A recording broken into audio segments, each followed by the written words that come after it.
பாசறை கத்தார் 2016 தொடங்கிய காலம் முதல் தமிழ் தேசியம் சார்ந்து பல நிகழ்வுகளை முன்னெடுத்து வருகிறது. பல தமிழ் ஆளுமைகளை கத்தாருக்கு அழைத்து வந்து தமிழர்களை ஒருங்கிணைத்து பொங்கல் விழா, இன எழுச்சி நாள், தேசிய தலைவர் பிறந்த நாள், மாவீரர் நாள் போன்ற பல நிகழ்வுகளை முன்னெடுத்து வருகிறது.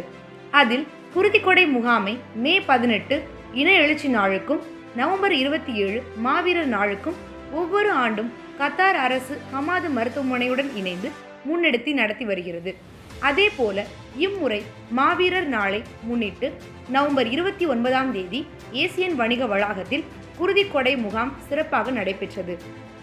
இதில் பங்கெடுத்த பொறுப்பாளர்கள் திரு இளையராஜா முத்தையா, திரு ராசேச முருகேசன், திரு தர்மர் பொன்னையா, திரு கார்த்திகேயன், திரு ஜெயக்குமார், திரு துரை ஆனந்தன், திரு விஜயகுமார், திரு புஷ்பநாதன், திரு அஷ்ரப், திரு ராவண பாலமுருகன் மற்றும் இந்நாள் முன்னாள் பொறுப்பாளர்களும் பாசறையின் உறுப்பினர்கள், சமூக ஆர்வலர்கள், குருதி கொடையாளர்கள் என 70க்கும் மேற்பட்டோர் வருகை தந்து தங்களது குருதியை கொடையாக வழங்க முன்வந்தனர்.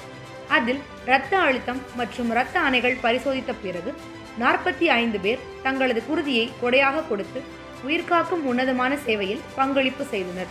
உயிர்காக்கும் உன்னதமான சேவையில் எவ்வித பிரதிபலனும் எதிர்பார்க்காமல் தங்களது குருதியை கொடையாக வழங்கிய ஒவ்வொருவரையும் உயிர்மை நேய பண்பாளர் என்று செந்தமிழர் பாசறை கத்தார் பாராட்டி வாழ்த்தினர்.